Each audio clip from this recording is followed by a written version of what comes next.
Dear viewers, thanks for beholding Eve Care, an interactive webinar for obstetrics and gynecology enthusiasts. Today's competitive world has forced upon us a disturbed lifestyle, making the NCDs a common presentation in our clinical practice. With women, the challenges multiply. At times, they start at a very young age. One among them is PCOS.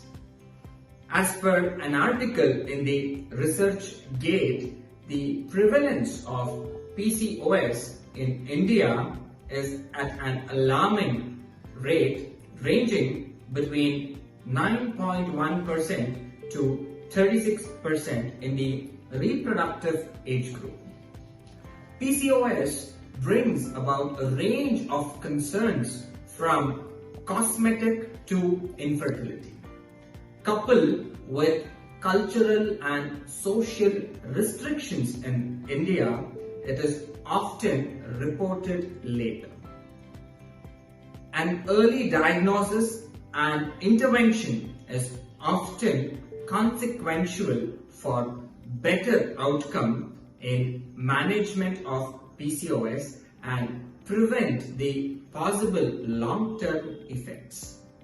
The current available interventions are faced with challenges of achieving the desired outcomes and often of safety too. Since no single therapy is seen to be sufficient, a holistic approach is inevitable. This provides us another platform for integration of sciences. We are excited to present you two speakers from both the sciences who would share their views and experiences with PCOS. Let me now take you to Dr. Aruna Muralidhar, MRCOG UK, who is also a senior obstetrics and gynecology consultant at Fortis Lafem Hospital, Bengaluru, and later to Dr. Wahida Rahman, who is a consultant Ayurvedic gynecologist at Pathanamthitta, Kerala, to elucidate their views on the same. Let us now hear Dr. Aruna Muralidhar.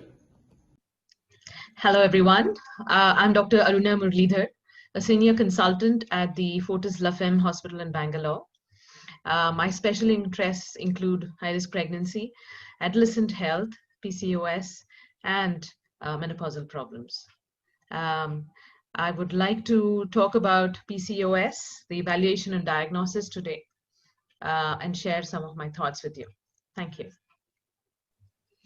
Hello everyone. So my topic for today is evaluation and diagnosis of PCOS, or polycystic ovarian syndrome.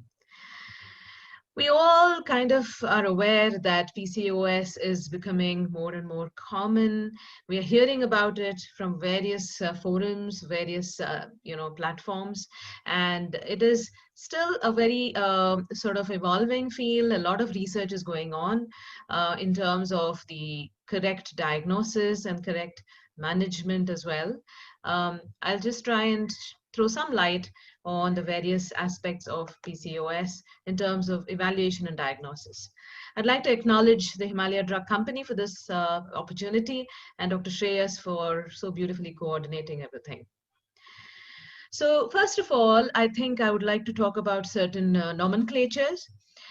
So you must be kind of wondering as to what PCOS and PCOD are, and what do we mean by just polycystic ovaries, and what is the kind of difference between these two. So PCOS is a polycystic ovarian syndrome, whereas PCOD is polycystic ovarian disease. Initially, although it was called disease, people didn't like it very much, so the nomenclature was changed to syndrome. However, in a general parlance, it is still used, PCOD is still used, and is used as a milder disease, a milder form of PCOS. And the main thing between, I mean, considering both of these are it's a disorder rather than a disease. It is a sort of a condition rather than a disease. And hence, I would say it's a misnomer. Also, in PCOD, the hormonal imbalance is slightly lesser and it seems to be transient. Also, the name itself, polycystic ovarian syndrome, seems to be a misnomer because there are no huge cysts in the ovaries. It is just the normal follicles which are more in number. Now, coming to the aspects of PCOS epidemic, is it real? Is the PCOS a relatively neglected, non-communicable disease? Why is PCOS emerging as a public health challenge? So these are some things that we need to, wonder about as well.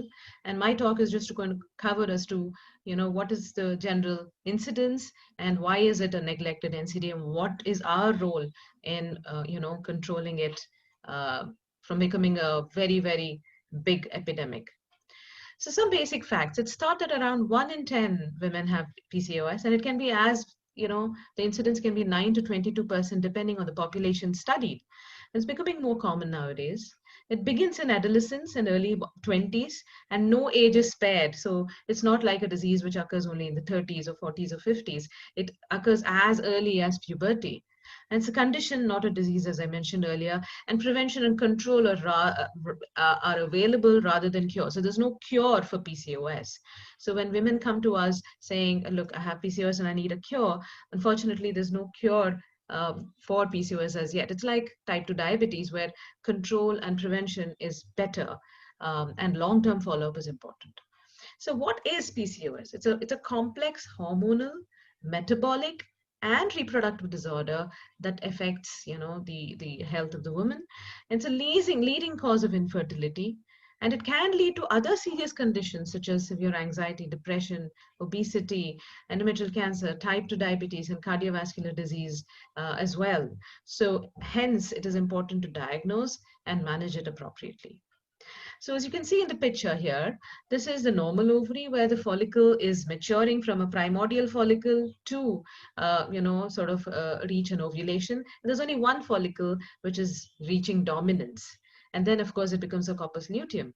Whereas in the polycystic ovary, there's so many immature follicles, and essentially there is no dominance reached by one follicle. So all the follicles are reaching, are developing together. So there are multiple immature follicles in polycystic ovaries. When we come to diagnosis, there's so many ways of diagnosis. There is the Rotterdam criteria, there's the AECS criteria. So as far as we are concerned in India, all of us as a community have agreed upon Rotterdam criteria, and there we have the major criteria. So there are three major criteria. One, chronic anovulation. Second, clinical or biochemical signs of androgen excess. And third is the ultrasound appearance of polycystic ovaries. So according to the Rotterdam criteria, you may diagnose PCOS if there are at least two out of these three. So I'll go into a little bit of detail about these three. Chronic anovulation is wherein the menstrual cycle length is more than 35 or 45 to up to 182 days. And amenorrhea is when there is no menstruation for more than those days with a normal FSH and E2 levels.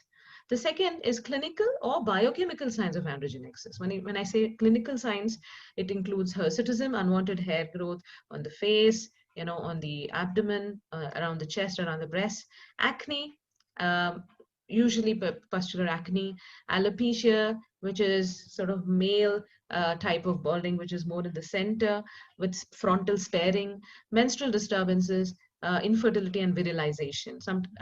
Very uncommon for virilization, wherein there's change of voice, etc., but that can also occur. And also biochemical signs, wherein we see that there is increased testosterone levels, which are checked by a blood test. Then, of course, whenever we have virilization or any of these androgen excess signs, we have to rule out other causes of androgen excess, which include an adrenal tumor as well. Coming to the ultrasound appearance of polycystic ovaries, the ovaries generally are bulkier, They are more than 10 ml in volume, and the follicle size are 2 to 9 mm, and the count can be more than 12. And now the current, with the, sort of the advancement in ultrasonology, they need to be more than 20 to 25 in one or both ovaries. So the polycystic ovaries are diagnosed on those lines. So 2 out of these 3 should give us a diagnosis of PCOS. Of course, there are other minor criteria which include insulin resistance, blood test for insulin resistance. Nowadays, we don't do any fasting insulin level, etc. So we don't do the HOMA test. We usually do the fasting blood sugar and a HbA1c to see what is her, sugar metabolism like. Does she have any impaired glucose tolerance? Does she have type 2 diabetes already? Right? And the onset of puberty is also one of the minor criteria, and the elevated LH to FSH ratio of more than 2.5 to 3 times. So these are the minor criteria that we use for PCOS diagnosis. It's extremely important to understand that PCOS diagnosis has to be made very very carefully, because many a times PCOS is overdiagnosed, especially in adolescents, where we do see polycystic ovaries. That's a natural physiological phenomenon. So adolescents may be diagnosed polycystic ovarian syndrome just on the appearance of the ultrasound, and that should not be done. In fact, we don't do ultrasound unless there is irregular cycles. Otherwise, we just, we can even do away with the ultrasound. So it's important to diagnose it very carefully, not underdiagnose, not overdiagnose either. The pathogenesis remains unclear. It's a complex genetic disorder. So if a family has mother or sister or aunts having PCOS or infertility issues, then the girl may certainly have it. It's an ovarian genetic trait that interacts with other congenital and environmental factors. There's a dysregulation of steroidogenesis and also the insulin resistance. So the 2 main hormones involved in the PCOS, the pathogenesis, which is mainly hyperandrogenism, and secondly, insulin resistance. So these are the 2 main problems that cause all the other multiple problems in PCOS. So just a little bit about how to understand this PCOS. So genetics, obesity, secondary lifestyle, and intrauterine androgen exposure. So even pregnancy obviously has a lot of influence on genetics and the epigenetics on the baby. So there's increased GnRH pulsatile release. There's an increased LH-FSH ratio. It also leads to insulin resistance and hyperinsulinemia, and that affects the androgens. There is an androgen excess, and androgens cause arrest in antral follicle development. That causes anovulation and PCOS appearance, and then anovulation causes all the other problems like menstrual irregularities, subfertility, etc. Right? Also, there are different phenotypes of PCOS. So when we say PCOS, there can be just a lady with, so when you see this, polycystic ovaries, hyperandrogenism, chronic anovulation. So there are overlaps, right? So there are overlaps, and hence there are phenotypes which have been described. Type A is wherein you have androgen excess, ovulatory dysfunction, and polycystic morphology. Type B is only the first 2. Type C is androgen excess and polycystic ovarian morphology, and type D is ovarian dysfunction and polycystic ovarian morphology. And that is the least, the mild form, whereas A would be the proper full-fledged form. Now, just some myths associated with PCOS.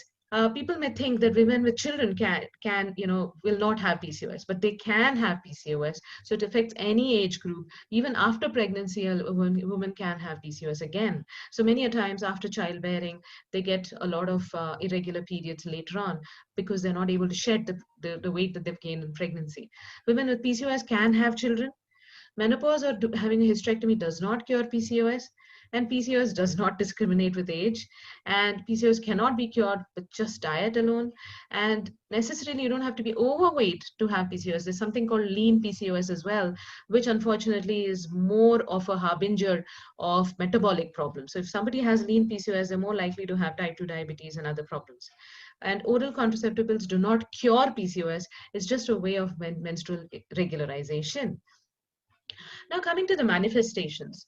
Dermatological manifestations, where because of the high testosterone, the seborrhea, the sebaceous glands are overactive. There is acne usually around the face and the shoulders, back can be quite a severe variety. hirsutism, unwanted hair growth around the chin, developing a beard, developing, around the breasts and on the abdomen, the lower abdomen as well. Androgenic alopecia as shown in the picture, seborrhea, which is like dandruff flakes and very oily scalp, and acanthosis nigricans. Acanthosis nigricans is seen around the neck, in the armpits. So this is a very velvety, dark skin patches, which are a marker of insulin resistance. So when we examine the lady, we've got to look out for all these signs.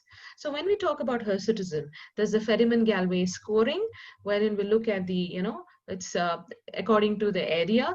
There are 1, 2, 3, and 4. So we can do a scoring and see what is the extent of her hirsutism. Now, also there are scores for androgenic alopecia, the Ludwig score, etc. The management. Now, I would like to talk about a little bit about the blood tests. So many of labs do offer PCOS profiles, but I personally do not do a PCOS profile for every patient who comes in. First of all, it's extremely important to take a detailed history. So I start off with basics like the age, the occupation, and also what are her main concerns.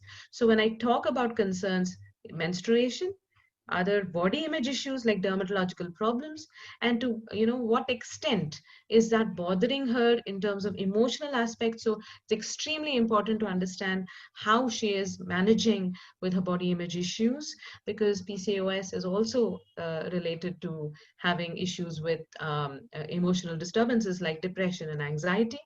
Then I go in to ask her about the severity of hirsutism, severity of acne, since when has she been having it, what treatment has she used so far, what is exactly her menstrual pattern, how has it changed, what's her weight gain been, has there been weight gain, weight loss, have there been any voluntary efforts in reducing the weight gain. Then coming to the personal history, is there any other history of medications, thyroid, vitamin D deficiency, because that's very much associated with PCOS, and also what is her past treatment history been, and any other personal habits like smoking and alcohol, drug abuse, etc. Family history, especially of PCOS, infertility, gestational diabetes and pregnancy, etc. And then coming to including cancers, etc. And then finally to the examination. So in terms of the blood tests, it's important. And one more important thing that I would like to look for is the waist circumference. So the waist circumference it becomes also an important thing to measure, and her baseline blood pressure. When I do the blood tests, I usually do them on day 2 or day 3 of her cycle. And that would include an FSH, LH, prolactin, a total testosterone rather than a free testosterone or anything else, fasting blood sugar, and a HbA1c, thyroid function test, vitamin D, right? Depending on these levels, depending on her symptoms, I may add in other tests. For example, in somebody who has very irregular cycles, prolactin is being done. Then, if somebody has a lot of hirsutism, we also do 17-hydroxyprogesterone. Also, if she has any other uh, comorbidities, and I of course do a serum lipid profile as a baseline. I'm sorry, I haven't written that, but a lipid profile also is a baseline test for these ladies.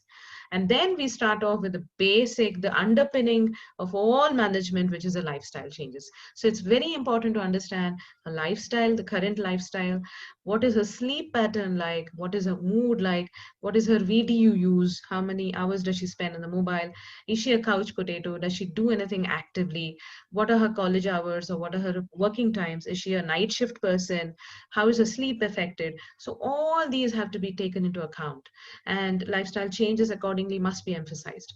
Then according to the actual symptom which is bothering her, we either start hormonal medications or anti-androgens, and also metformin, inositols for that somebody who is trying for a pregnancy or who has impaired glucose tolerance, etc., and then go on to treat her according to the main issue, right?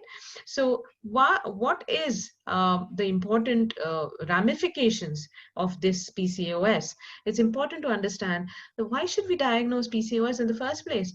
We've got to diagnose PCOS because we know that this insulin resistance and this hyperandrogenism can cause various problems, right?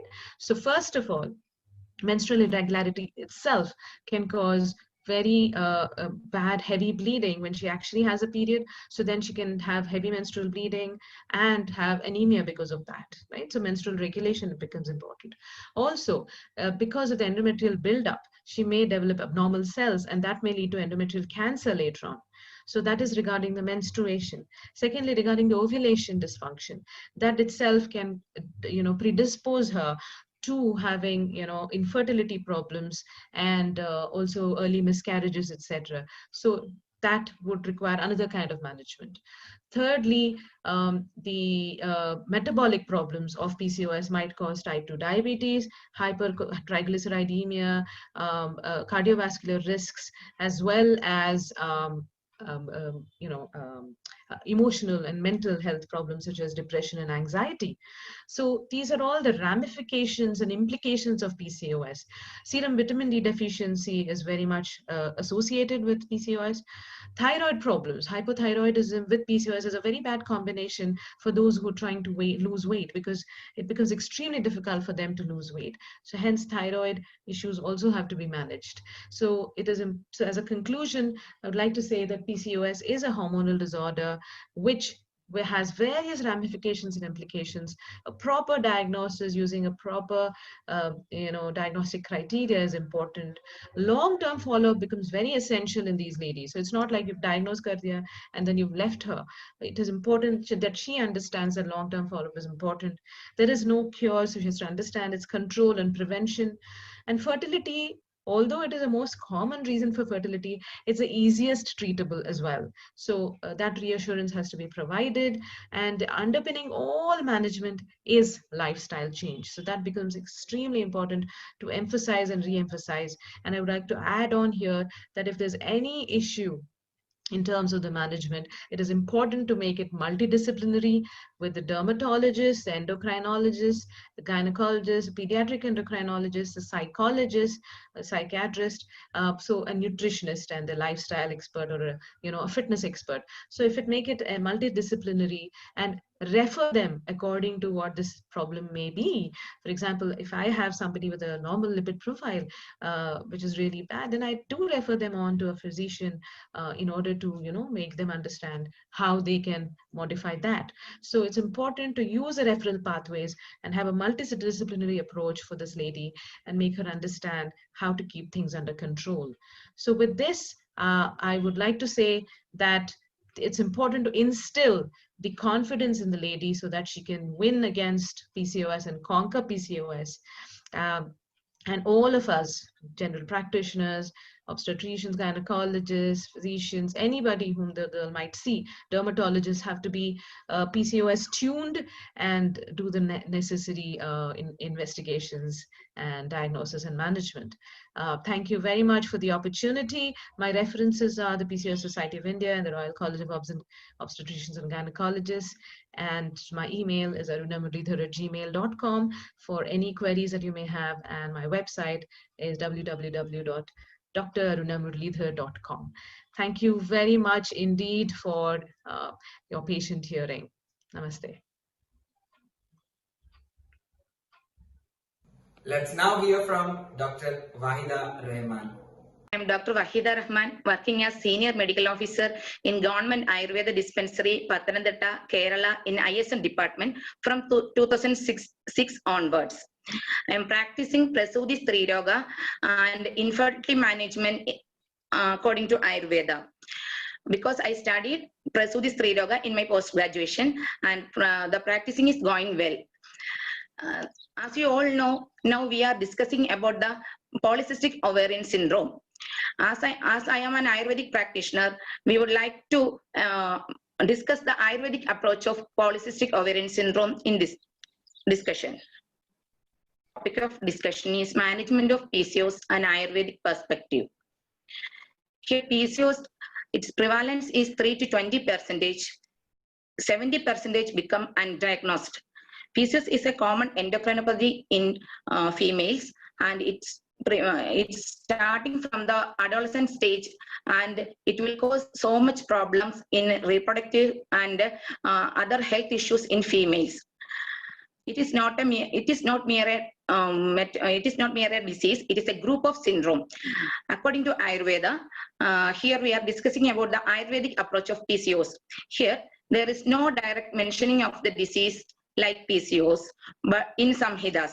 But in some Ayurvedic books, it is discussing about that Vrudha Pushpam Duyanari Yadhagalam Prabashyadi Stula Lomasha Gandasa Pushpakni Sabirevadi. It is mentioning in the present in the context of Pushpakni Jadaharani, that is there is Vrudha Pushpam, that is anovulation, or Yadhagalam Prabashyadi, or no nothing the Pravatana of Artava, and Stula Lomasha Ganda. Here the body is Taulya and Lomasha, and the Ganda means the neck region, etc. also having Stulada. Now we can correlate the PCOS in symptomatologically. The menstrual irregularities presenting in the PCOS as arthovyabats and yoniroga said in Ayurveda. Then the anovulation or amenorrhea can be correlated with the vandhyada said in Ayurveda. The obesity can be correlated with the staulya, and the acne and baldness can be correlated with the mukhadushiga and khaladi, and hirsutism in PCOS can be correlated with the adiloma said in Ashtanindita Purusha. Then the hyperinsulinemia can be correlated with the prameha and staulya, etc. So it is not mere a disease. It is a group of syndromes having manifestations in the metabolic and also in the reproductive organs. As it is not a mere disease, it is a group of syndrome, and it is a syndrome having metabolic complications with the and the manifestation in the reproductive organs. So the Ayurvedic approach may be in connection with all these clinical features presenting in the PCOS. Then we have to discuss the arthovyabat in PCOS. Doshe Ravrada Margatvat Arthom Nashadi Striha Atra Doshaha Kapo Vayu Vada Kapescha. In Susruta Sharira, it is said that when amenorrhea manifests is if the Srodhas is encircled by Vada and Kapha and Vada, that is Atra Doshaha Kapo Vayu Vada Kapescha. Here the doshas involved are Vada and Kapha, mainly the Kapha Avarna for the Vada Marga. So, Doshe Ravrada Margatvat Arthavam Nashadi Striyaha. Here, from amenorrhea, oligomenorrhea, hypomenorrhea, menorrhagia, etc., almost all the menstrual irregularities can be seen in various stages of PCOS. As PCOS is not a simple presentation. It has a group of presentation, and it has a group of syndromes, and it has so many avasthas in various aspects. Vandhya Nashtartvam Vidyat said in Susruta Samhita, Madhava Nidana and Yoga Ratnagara, etc. Here the Nashtartvam means Nashta ova or anovulation. It is commonly seen in PCOS. That is here there may be menstruation, maybe anovulatory cycles, but here Nashta Artha means Nashta ovulation here takes place, and which also resulting in Vandhyada. Then the suspected Vyadhi Kadagas in PCOS according to Ayurveda are the dosha, Kapha Vada, Dhadu, Rasa, Meda and Stri Shukra, Ubadhadu, Raja, Mala, Sveda, Roma, etc. And the Srodhas, Resavaha, Artavaha, Medovaha and Shukravaha Srodhas.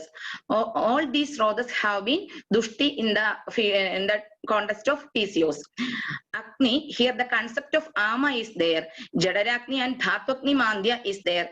That mainly Rasa, Rekta and Shukra Dhatvakni Mandya is here.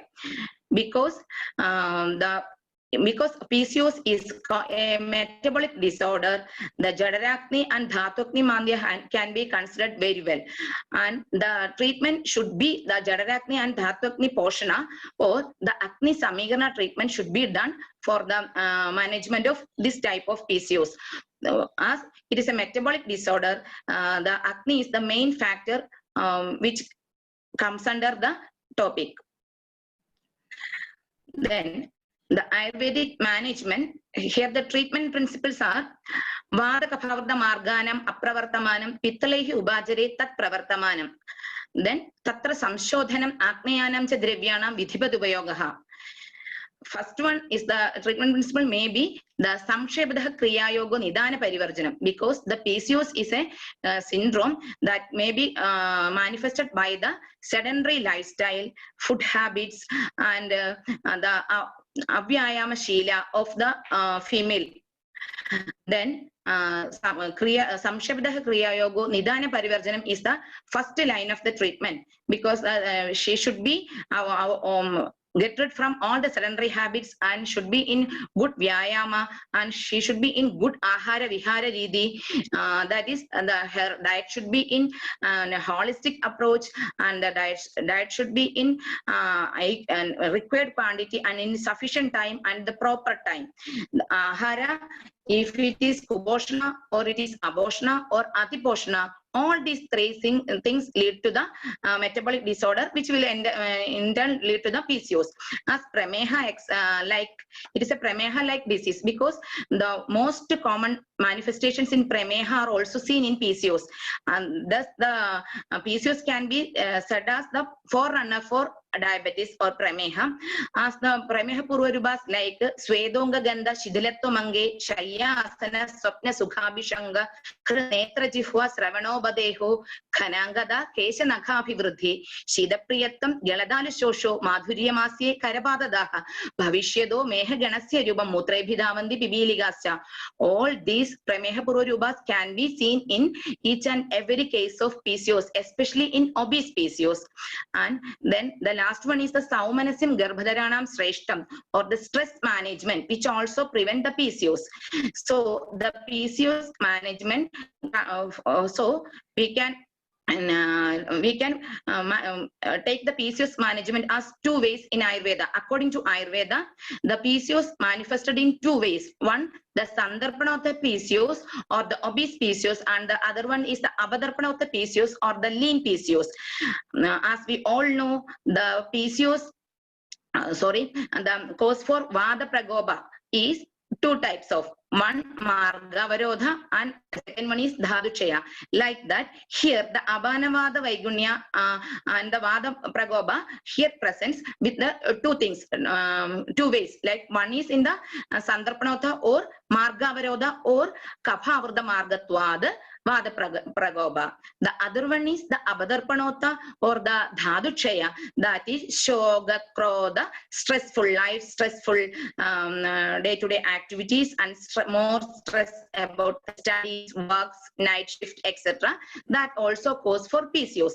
So that cause for lean PCOS. So there are two types of PCOS. That first one is obese PCOS or Sandarpana of the PCOS, and the lean PCOS or Abadarpana of the PCOS.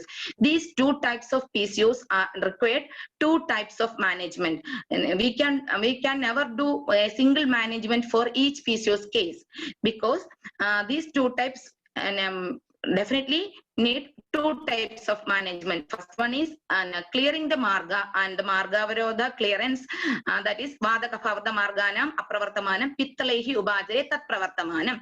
The second one, and the samshodhanam aknayanam drivyanam vidhivat upayoga, is also for the production of the menstruation and the ovulation, etc. Then Saumanasya Garbhadaranam, or the stress management, is the PCOS for the lean PCOS, for the management of lean PCOS or the Abadarpana of the PCOS, and some Brahmana therapies or the Methi Rasayana, etc. can be used for the treatment of lean PCOS or Abadarpana of the PCOS. Then the treatment options are Langhana Chikitsa, Adhistaulya Chikitsa, Prameha Chikitsa, Rektagulma Chikitsa, etc. can be used for the treatment of obese PCOS or Sandarpana of the PCOS. This treatment can be opted. Then the treatment related with Methi Rasayana can be opted for the treatment of Abadarpana or the lean PCOS. Related with Methi Rasayana like Mandoga Barni, Yathatni Chirena, Eshti, Madhugasya Churnam, Rasanguluchya, Samula Pushpya, Kalkam Brayunjida Shanga Pushpya, Medhyani, Aish Pradhan, Yame Nashanani, Belakni Varnaswara Vardhanani, Medhyani, Edani Rasayanani, Medhya Viseshana Shanga Pushpi. Here, Mandoga Barni Swayasa, Shanga Pushpi Arka or Shanga Pushpi Churna, and the Eshti Churna, etc. can be used for the treatment of lean PCOS. Then Garbhashya Shodaka Dravya Prayoga. Garbhashya Shodaka Dravya Prayoga means Dashamula Anisha Nalinam Sprika Erenda Shifascha Payel Sapayak Kwada Garbhashya Vishuddhaye. It is meant for the Shodhana of Garbhashya. While during the course of PCOS, there may be less bleeding, there may be scanty bleeding, and there may be spotted bleeding, and there may not be any bleeding, etc. So the Garbhashya Shodaka Dravya Prayoga is also very good for the management of PCOS. Generally, Kaphavadahara and Pittagara Chikitsa should be adopted. Cosmetic treatment is meant for the various complications in PCOS like Mukhadushiga, Asne, and Khaladi, etc. And also for the acanthosis nigricans present in the that's black markation in the nape of neck and in the back of neck, etc. We need the cosmetic treatment, and for the Adiloma Chikitsa, etc. we also need the cosmetic management of Ayurveda.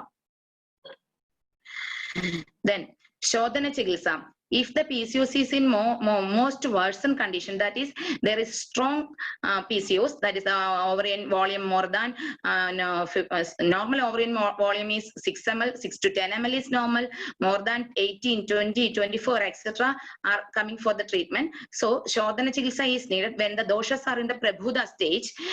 Here for the Purvaruba, Snehabana is not preferable. Sadyasneha may be used with the Shadapushpa Taila, Kalyana Krida, etc. But in lean PCOS, Snehabana can be done with the Kalyana Krida, etc. Because it is said that Aredasi Alparajasi Devo Bahada Chedasi Amedasi Skalatvaji Smridigami Alpapavage. Here Aredasi and Alparajasi are the mentioned in the Balasrudi of Kalyana Krida. There is another mentioning that Aredasi Aprajasi also. Aprajasi and Alparajasi, there are two explanations in the Tikas. So we can use the lean PCOS, the Medhirasana like Kalyana Krida and the Brahmi Krida, etc. for the Snehana of lean PCOS. And for obese PCOS, Snehabana not preferable, only Sadyasneha needed. Then Svedana, Avagaha Sveda is preferable.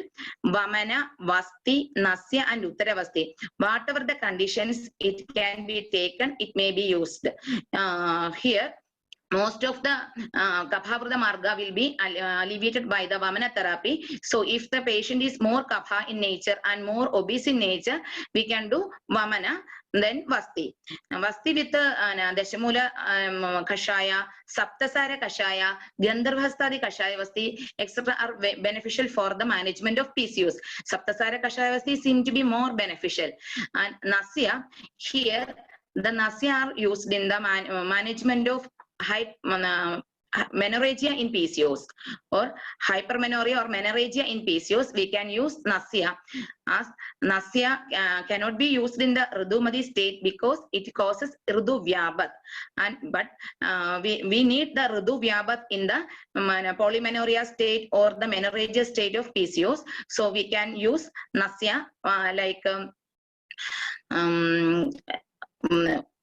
Vasha Swarasa, Durva Swarasa, Dhanvantaram, etc. In lean PCOS also, we can do Nasya for the triggering of endometrium. That is, we can do Dhanvantaram Krida Nasya in lean PCOS for the for the production of menstrual cycles, etc.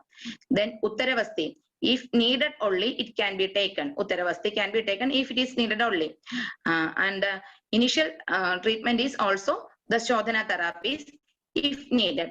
So, according to Ayurveda, the Chikitsa must be modulated as the avastha of the patient.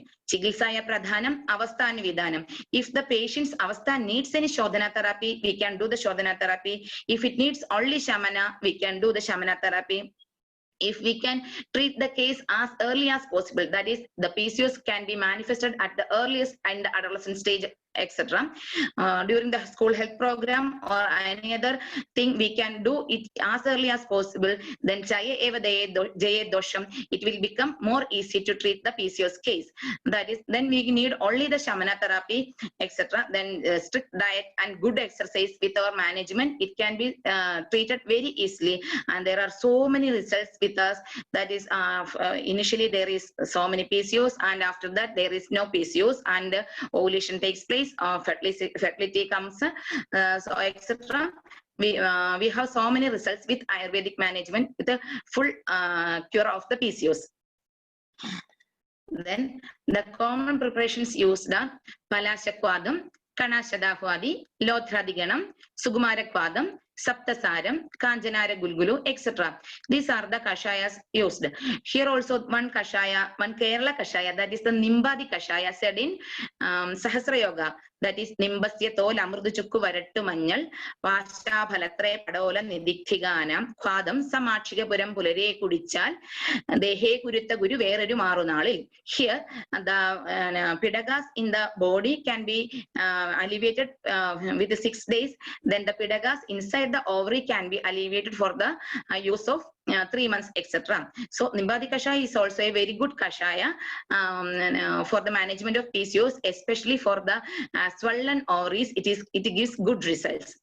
Then the Eve Fort, it is a medicine of Himalaya. I commonly use in my practice that the Eve Fort liquid and tap. It's also give good results because it also contain, I think, the Karinjiraga and the Methi, etc. The Methi, etc. are also said in the treatment of PCOS, and it also said in the treatment of Agnimandia also. So it gives very good result. And nowadays, after the launching of Fort, I use this tab and liquid in my practice for school-going students and for college girls. It is very much like that. They are reluctant to take any kashaya, but they are easy to take the Fort as it is friendly. Then the Bandura Vadaga. We can use Mandura Vadaga for the improvement of HB hemoglobin level. Then Ashogarishtam, Lohasavam, Kumariasavam, etc. if needed. Kalyana Kasharam also used with the Kashayas for the alleviation of the small cysts present in the periphery of the ovaries. Because the PCOS is, in PCOS there are so many cysts in the periphery of the ovaries which will form a cystic necklace and the necklace, white pearl necklace pattern of the ovaries and with the swollen ovaries. So we can use Kalyana Kashaya 3 pinches with the Palashakpada or Kanashadahwadi, etc. or for the alleviation of this cyst. It is very much good. Then the treatment continuation, Garbhasya Shodhana Kashaya, Chiduvilvadi Krida, Hingvajadi Churna, Ashoga Krida, Gobi Chandanadi Guliga, Nirgundyadi Kashaya and Arthavilam Kashaya. Here, the Gobi Chandanadi Guliga and Nirgundyadi Kashaya, etc. are set for the management of inflammatory PCOS. There is another condition of PCOS that is there may be pelvic inflammation and associated with the PCOS. So here the Nirgundyadi Kashaya and Gobi Chandanadi Guliga gives much results. Gobi Chandanadi Guliga are said as one Ayurvedic antimicrobial drug in Ayurveda. It also good. Ashogakridam extra can be used to alleviate the menorrhagia in PCOS. So the PCOS management, it is not a single management. According to Avastha, we have to formulate the management, and first initially we have to treat the presenting complaints, then we have to treat the underlying pathology, and finally we have to treat the lady for having normal ovaries with a good menstruation and good ovulation. This is also a magic drug. It is known as Shatapushpa. Shatapushpa said in Shatapushpa Shadavadi Kalpam of Kashyapa Samhita. According to Ayurveda, this drug is having most implications in the female reproductive organ, like it can be correcting the AMH value, anti-Mullerian hormone value, and it can be used for the pravartana of Rajas in Rajo Nivritti, Vigaras, etc. It is not mentioned in the normal Rajo Nivritti. It may be due to the artificial Rajo Nivritti or the iatrogenic Rajo Nivritti resulting with the injudicious administration of hormones, etc. We can use this drug. Shatapushpa Churna in various Anubana. It may be used with the Agnigamastu Madhuna, Belina, Kshira, Sarpisha, etc. We can use this Shatapushpa Churna in Kalyana Krida, Sugumara Krida, etc. in lean PCOS, and also it can be used with the Shira, etc. in normal PCOS, and it can be used with the means palm jaggery in obese PCOS, and in mere in hot water in obese PCOS, etc.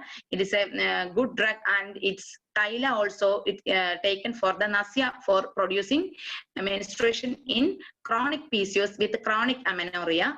We can use the Thyla of nasya of Shatapushpa Thyla. Then relating the Pathyabatyam of PCOS, diet made with barley, Abhayarishtam, Sidu, Thailam, powdered pipali, Pathya and Lohavasma with honey. These are mentioning in Ayurvedic text in Yoni Yogas, that is Eva Annam Abhayarishtam, Sidum, Thailam, Jashilayel, Pipalyayo, Raja Bathyani, Prayogamcha Samachigan. But here the context is PCOS. Here we can formulate the Pathyabatyam. In obese PCOS, we should give a strict diet pattern, that is no over diet, no adiposhana needed, no kuposhana needed, only poshana ahara. Balanced diet is needed for the management of PCOS. It should include all the vitamins, minerals, etc. essential for the normal functioning of our vital organs and normal functioning of our reproductive organs, liver, etc. Because for the manifestation of PCOS, first the organ damage is the liver. Here the metabolic, it is a metabolic disorder, so the major metabolic grandhi is the liver. So we can choose the drugs for hepatic or the Yagrit Shodhana Drivya like Bringaraja, etc., Kumari Asava, etc. We can choose Vaishwanara Churna, etc. We can do, and diet also for the health of liver and other organs can be taken. And the diet should be in proper, that is the breakfast before 8:30 and lunch before 1:30 and dinner before 7:30.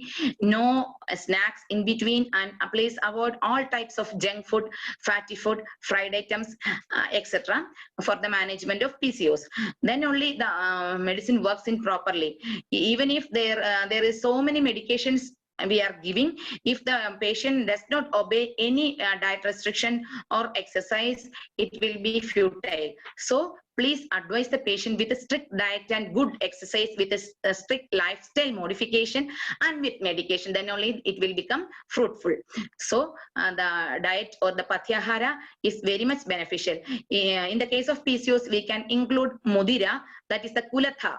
Kulatha in the horse gram, Kulatha for the food, Kulatha Resa and Kulatha, various curry, etc. can be used.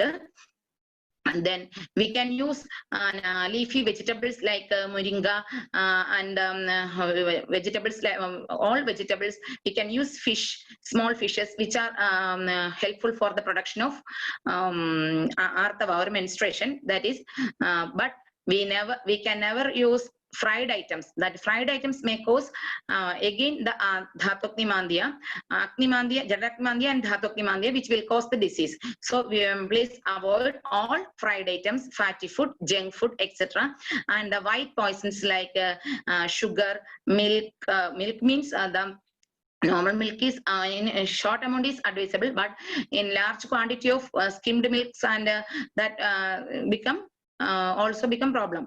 Then we can avoid that type of so many salts, salty food, etc. we can avoid, and fatty food, fried items, junk food, etc. avoid. And the patient should be advised with a good Vyayama. Vyayama is essential for the management of PCOS. In lean PCOS, we can advise that the ahara in the proper timing, and also we can advise the Poshana ahara with the ghee, etc. for the management of lean PCOS. And sufficient food intake should be mandatory. In lean PCOS, there may be shoga, krodha, bhaya, etc. So there may not be any proper timing of the food, or there may not be any proper intake of food. So we can advise the proper intake of food in proper timing with good exercise for both. In obese PCOS, there is vigorous exercise needed. Anaerobic exercise should be done at least 45 to 1 hour per day. And in lean PCOS, it is more good to take pranayama, yogasana, etc. In obese PCOS also, yogasana is one of the main vyayama we can take, that is the Surya Namaskara, Bhujangasana, etc. we can take in obese PCOS.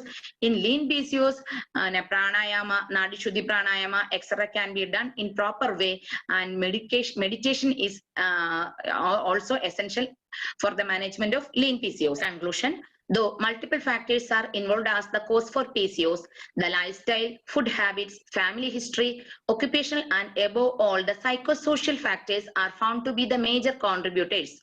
Contribution of Ayurveda is valuable in this juncture. Thank you all. It's time now to ask your queries.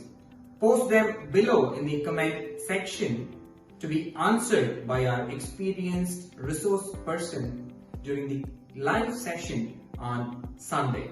Meanwhile, do not forget to like, subscribe and share the Salubrity Doctor YouTube channel, and also do press the bell icon so that you would be notified next time when something informative has been posted.